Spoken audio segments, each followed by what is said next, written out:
हाँ तो प्यारे साथियों, कैसे हैं आप सभी। उम्मीद करते हैं आप सभी बहुत बढ़िया होंगे और आपकी जो बोर्ड एग्जाम की तैयारी है अच्छे तरीके से चल रही होगी। जैसे कि दोस्तों हम लोगों ने पिछले वीडियो में मध्य बिंदु और माध्य निकाय, मध्य बिंदु और दो बिंदुओं के बीच की दूरी निकालना जान चुका था। किस चैप्टर से? निर्देशांक ज्यामिति वाले चैप्टर से हम लोग जान चुका था। और आज की वीडियो में हम लोग जानने वाले हैं एक नए नए फार्मूले पे रखने वाले प्रश्नों को। क्योंकि ये फार्मूला जो हमारा अंतः विभाजन हम लोग सूत्र पढ़े थे, अंतर विभाजन सूत्र पे लगने वाला ये कॉन्सेप्ट इसका बहुत अच्छा होता है। ये बोर्ड एग्जाम में भाई जरूर 4 नंबर में पूछ लेता है, 4 नंबर में तो आ ही जाता है। इसीलिए इस टाइप के प्रश्न को लेकर आए हैं। आप लोग इस प्रश्न को एक बार पढ़े। उस बिंदु के निर्देशांक ज्ञात कीजिए जो बिंदु -1, 7 और 4, 3 को मिलाने वाले रेखाखंड को दो संबंधित तीन के अनुपात में अंत विभाजित करता हो। तो भाई अंत विभाजित कर रहा है तो उस बिंदु को हमको ज्ञात करना है। अतः भाई सबसे पहले देखो क्या करना है हमको, फिगर समझाते हैं आपको। मान लो कोई जो बिंदु है, ये है, बी है। अंत विभाजन का मतलब इन दोनों बिंदु के अंदर विभाजित कर रहा होता है, ठीक है ना। उसके बाद देखो बोल रहा है, मान लो ए का वैल्यू कितना दिया है, यहाँ से इसको ए माने तो ए का वैल्यू -1, 7, बी का वैल्यू माने तो बी का वैल्यू है 4, है ना। उसके बाद बोल रहा है को मिलाने वाले रेखाखंड को अनुपात, यानी इन दोनों रेखाखंड को मान लो यहाँ पर अनुपात में विभाजित कर रहा है। तो एक किसके अनुपात में विभाजित कर रहा है भाई? दो संबंधित तीन के। तो इस वाले पार्ट को यानी 2 मान लो, यानी दो संबंधित तीन, ये दो के विभाजित कर रहा है और यहाँ से यहाँ तक 3, दो संबंधित तीन में विभाजित कर रहा है, ठीक है। बोल रहा है अंत विभाजित अनुपात में अंतर विभाजित करता है, हमको क्या करना, उस बिंदु के निर्देशांक। तो इस बिंदु के निर्देशांक हमको ज्ञात करना है। मान लो x का y है इस बिंदु के निर्देशांक, और इस बिंदु को हम p मान लेते हैं, ठीक है ना। p मान लेते हैं, इतना समझे। उसके बाद भाई देखो हमको क्या करना रहता है। अब यहाँ पर कुछ नहीं, देखो m1 का हम पहले अंतर विभाजन सूत्र क्या जानते हैं। अंतर विभाजन सूत्र अंतर विभाजन सूत्र अंत विभाजन सूत्र अंत विभाजन सूत्र हमारा क्या था, हम लोग जानते हैं। x के लिए क्या होता है, x बराबर होता है m1 x2 plus m2 x1 by m1 plus m2। नहीं याद है तो आप हमारे पिछली वीडियो को देख लीजिए, उसमें डाला गया है। और y के लिए क्या होता है m1 y2 plus m2 y1 बट्टे m1 प्लस m2। ये हमारा अंत विभाजन सूत्र होता है। अगर यहीं पर अंत न दे के बाहर दे देता तो जहां जहां प्लस था वहां माइनस हो जाता बाहर विभाजन सूत्र में, ठीक है ना। तो चलिए अब हम लोग देखते हैं हमारा क्या क्या दिया है। हम जानते हैं हमारा x1 का काम करता है यह, y1 का, x2 का, y2 का। ये तो क्लियर हो चुका है आप लोगों को। और जो अनुपात में बांटता है भाई ना, ये हमारा m1 का काम करेगा और ये हमारा m2 का काम करेगा, ठीक ना। ये m1 का काम करता है, ये m2 का काम करता है। तो जो जो दिया है पहले यहाँ पर लिख लेते हैं, यानी दिया है, लिखते हैं यहाँ पर क्या दिया है। जो जो दिया है उसको लिख लो। x1 का मान कितना है भाई, तो x1 का मान है -1। y1 का मान कितना है भाई, तो y1 का मान है 7। x2 का मान कितना है, तो x2 का मान भाई कितना है, 4 है। y2 का मान कितना है, तो y2 का मान कितना है भाई, 3 है। और m1 का मान कितना है भाई, तो m1 का मान 2 है। m2 का मान कितना है भाई, तो m2 का मान 3 है। ये तो दिया है हमारा इतना। उसके बाद हमको ज्ञात क्या करना है, एक्स और वाई के बिंदु के निर्देशांक ज्ञात करना है। तो चलो भाई अब इन सभी फार्मूलेस को हम, सॉरी, सभी मानों को फार्मूले में भरते हैं और मान को लेते हैं। तो एक्स अक्ष के लिए देखो, एक्स के लिए जो होगा, एक्स बिंदु के लिए m1 का मान यहाँ से 2, x2 का मान 4, यानी 2 गुणे 4, m2 का मान 3, x1 का मान -1, m1 प्लस m2, m1 का मान 2, m2 का मान 3, यानी 2 प्लस 3, यानी x बराबर 4 दूना 8 माइनस 3 इकन्ने 3 बट्टे 5, यानी x बराबर 8 में से 3 जाए 5, 5 बट्टे 5 काट दिए तो x का मान हमारा आ चुका है 1। अब चलो भाई y के लिए हम लोग ले जाते हैं, ये x अक्ष के लिए था, y के लिए y का फार्मूला जानते हैं क्या, m1 y2 था। m1 का मान 2, y2 का मान 3 प्लस m2 का मान दिया है हमको पता है 3। अब y1 का मान कितना है, y1 का मान 7 है, y1 का मान 7। बटे M1 प्लस M2, M1 का मान 2 और M2 का मान 3। इस फार्मूले पे रखना है भाई। y बराबर 3 गुना 6 प्लस 7 त्रिकी 21 बटे 3 2 5, यानी y बराबर 21 6, सॉरी 3 7 21 और 2 3 6। गलत करने का, रुकिएगा 1 मिनट। हाँ, y1 का मान कितना है 7 है और y2 का मान है 3, यानी M1 y2, M1 का मान कितना है 2 है और y2 का मान कितना है 3 है, 2 3 6 और प्लस M2 का मान कितना है, M2 का मान 3 है और y1 का मान 7 है, तो 3 7 21 और 2 3 6। तो सही तो लगा रहे हैं, 21 6 हो जाएगा भाई, 3 गुना 6 7 तरीके से 21 6 हो जाएगा 27 और 27 बटे 5, ये हमारा हो जाएगा y का मान, निकल जाएगा 9। ठीक है, मान हम लोग सही भरे हैं ना। चलिए, यानी हमारा वो जो x और y बिंदु का, x और y अक्ष का जो निर्देशांक होगा, एक कामा कितना होगा 27/5, ये हमारा क्या हो जाएगा भाई, प्रश्न का यही हमारा जवाब हो जाएगा। अतः अंत विभाजन सूत्र से पूछेगा तो हम लोग इसी टाइप से प्रश्न को लगाएंगे, अंत विभाजन सूत्र के फार्मूले पे रखेंगे और लगाना स्टार्ट करेंगे। एक बार देख लीजिए इस प्रश्न को आप लोग। चलिए अब इसी में एक और प्रश्न को करते हैं इसी टाइप से। यहाँ पर क्या करते हैं, बस मानों को चेंज कर देते हैं, इस मानों को चेंज कर देते हैं और ये प्रश्न मैं नहीं लगाऊंगा, आप खुद लगाइएगा। इरेज कर देते हैं, ये मतलब फार्मूले को नहीं इरेज कर रहे हैं। समझ गए होंगे आप लोग कैसे लग रहा है, ऐसे ही लगाना है भाई। अंत विभाजन सूत्र बोलेगा तो माइनस बीच में, अब बाह्य विभाजन बोलता है तो भाई बीच में प्लस ले लेते हैं, यानी यहाँ पर जहां जहां प्लस रहता है माइनस ले लेते हैं बाह्य विभाजन में, अंत विभाजन में प्लस रहता है। चलिए मान लीजिए उस बिंदु के निर्देशांक ज्ञात कीजिए जो बिंदु, मान लीजिए 5 कामा दिया हो -3, ठीक है, और 7 कामा दिया हो -2। तो इस बिंदु के निर्देशांक ज्ञात कीजिए वाले रेखाखंड को मान लीजिए कितना में, एक संबंध 2 के अनुपात में अंत विभाजित करता है। तो इसके x और मतलब उस बिंदु के निर्देशांक ज्ञात करना है, तो भैया ये आप लोग को स्वयं करना है, सेल्फ। आप लोग के लिए एक प्रश्न पहली बार मैं दे रहा हूं, ये आप लोग खुद लगाएंगे, खुद लगाएं भाई। पहली बार प्रश्न दिया इसको खुद लगा के आप प्रयास करिएगा कैसे लगेगा।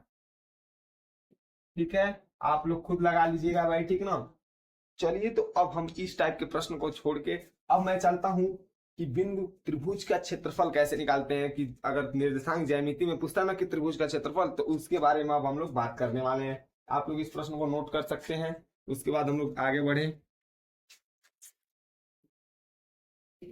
चलो भाई, अब जिसका हमको इंतजार था वो प्रश्न आ चुका है कि निर्देशांक ज्यामिति में त्रिभुज का क्षेत्रफल कैसे ज्ञात करते हैं। तो चलो, क्या है प्रश्न हमारा, उस त्रिभुज का क्षेत्रफल ज्ञात कीजिए जिसके शीर्ष इतने दिए, 2,3 -1,0 2,-4 दिए हुए हैं। त्रिभुज के शीर्ष दिए हुए हैं भाई, इसका हमको क्षेत्रफल ज्ञात करना है, ठीक ना। तो इसका क्षेत्रफल ज्ञात करने के लिए देखिए सूत्र क्या होता है, त्रिभुज का क्षेत्रफल ज्ञात करने के लिए, त्रिभुज का क्षेत्रफल ज्ञात करना, त्रिभुज का क्षेत्रफल का सूत्र, त्रिभुज का क्षेत्रफल का सूत्र हम लोग जानते हैं क्या होता है, 1/2 ब्रैकेट के अंदर x1 y2 माइनस, सॉरी सही लिखे लेकिन अच्छे से लिख दें, x1 होता है y2 minus y3 plus x2 y3 minus y1 plus x3 y1 minus y2।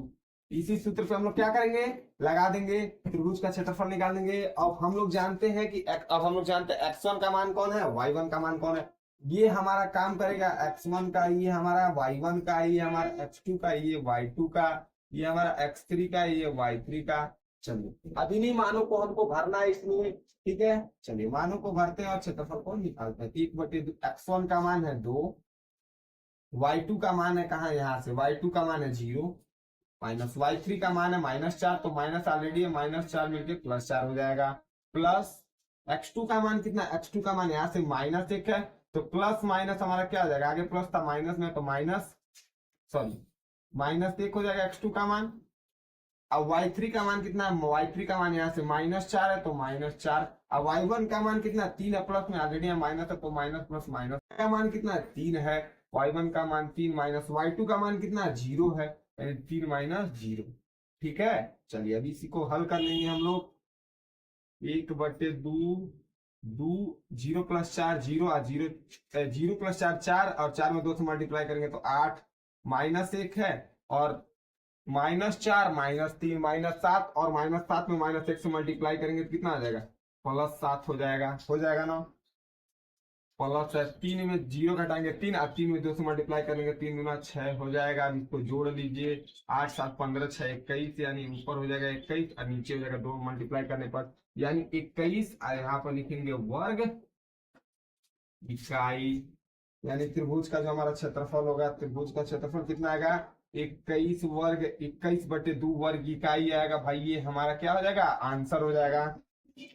समझ गए आप लोग त्रिभुज का क्षेत्रफल कैसे निकालते हैं, 3 शीर्ष दिए होंगे। यही एक बार अगर नहीं समझ आ रहा है तो फिगर भी बना लीजिए त्रिभुज का फिगर बना लिया, या ए मान लिया, इसको बी, इसको ए माना तो ए का काम क्या करेगा, 2, और ये बी है तो b -1, 0, और c कितना दिया है, तो 2, -4 दिया हुआ है। अब हम लोग जानेंगे, ये हमारा जानते हैं x1 का काम या y1 का काम, कोई भी वेक्टर मान सकते हैं आप लोग किसी का भी, या x2 का काम या y2 का काम या x3 का काम या y3 का काम। भाई अब मानों को भर देना है, फार्मूला आपको पता ही है कि त्रिभुज का क्षेत्रफल का फार्मूला 1/2 ब्रैकेट के अंदर x1 y2 - y3 plus x2 y3 - y1 plus x3 y1 - y2, इन्हीं फार्मूले पे आपको रख के त्रिभुज का क्षेत्रफल ज्ञात कर लेना है। ठीक है, चलिए इसको देख लीजिए। उसके बाद एक और लगाते हैं कि त्रिभुज के इसी फार्मूले पे लगेगा, लेकिन सरेख कैसे होता है उसके बारे में हम लोग जानते हैं। बात देख लीजिए इसको,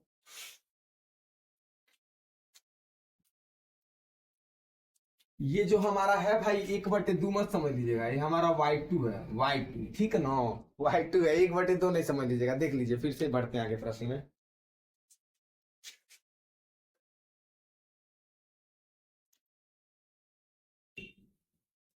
चलिए भाई, अब सरेख वाला फार्मूला मतलब सरेख पूछ लिया है, सरेख कैसे होता है।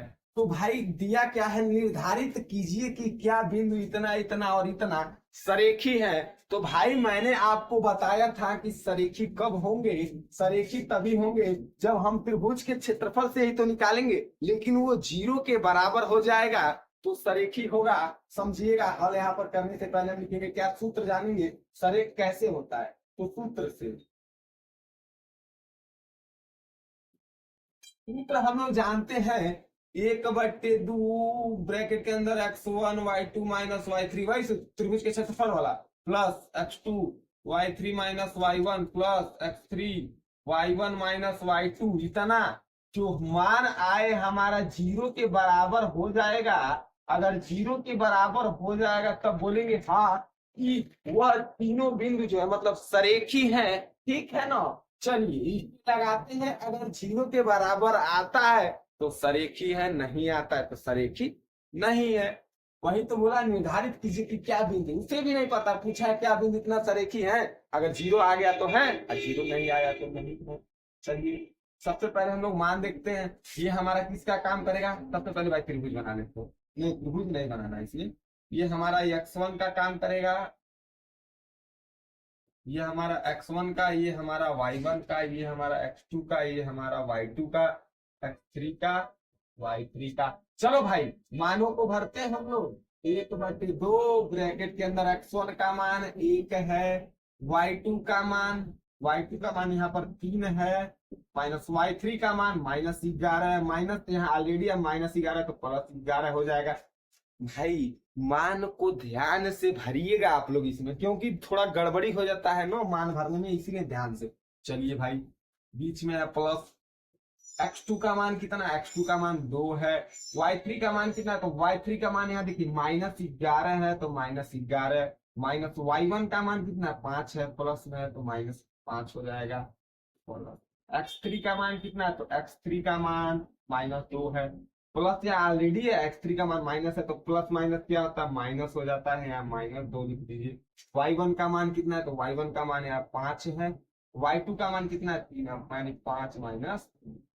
अब इसको हल करिएगा, 0 के बराबर आएगा तभी, ठीक है ना, यानी 1/2, 1 3 1 11 3 14, 14 में 1 से मल्टीप्लाई करेंगे तो आएगा 14, प्लस 11 -11 -5 -16 अब -16 में प्लस 2 से मल्टीप्लाई करेंगे तो माइनस बना देगा -32 अरे 16 दूना 32 -32 अब यहाँ है -2 अब 5 में से 3 जाएगा 2 और 2 में -2 से मल्टीप्लाई करेंगे तो 2 दूना 4 लेकिन चिन्ह हमारा क्या -4 माइनस में रहेगा यानी -4 लो हल करो भाई इसको 1/2 ठीक है। चलिए अब यहाँ पर क्या हो जाएगा 14 अब -32 -4 -36 यानी 14 -36 14 -36 32 36 ना हाँ चलिए 1/2 14 में 36 आएगा तो आएगा पूरे में आएगा -22 22 14 36 इसको काटेंगे तो कितना आएगा 11 यानी इसका वैल्यू आ गया -11 जो कि 0 के बराबर नहीं है 0 के बराबर नहीं है भैया 11 तो हमारा क्या है सरेखी है बोलेंगे नहीं सरेखी नहीं है सरेखी नहीं है भाई ठीक है ना। चलिए ठीक है अगर 0 के बराबर ये आया होता तो क्या बोलते हैं सरेखी है ठीक ना। चलिए इसको आप लोग समझ चुके होंगे। अब अगर ऐसा प्रश्न आएगा तो आप लोग देखेंगे सरेखी अगर 0 के बराबर है तो होगा और 0 के बराबर नहीं है तो सरेखी नहीं है। एक बार आप लोग इस प्रश्न को देख लीजिए उसके बाद हम लोग अब अगले वीडियो में मिलेंगे तो नए चैप्टर से लेकर आएंगे लेकिन इसमें सरेखी कब होगा आप लोग को मैं बता देता हूं 0 के बराबर आएगा ध्यान दीजिएगा तभी सरेखी हमारा होगा। ये 0 के बराबर नहीं आया यानी ये सरेखी नहीं है। तो ठीक है तब तक के लिए भाई एक बार इस वीडियो को पहले आप लोग इसको देख लीजिए प्रश्न को एक बार।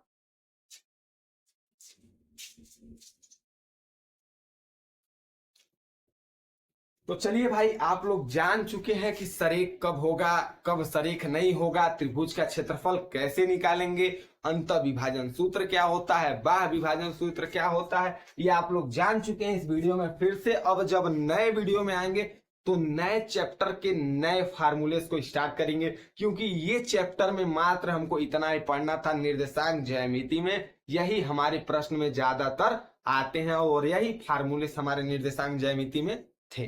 तो चलिए ठीक है फिर अगले वीडियो में मिलेंगे तब तक के लिए इस वीडियो में जय हिंद जय भारत।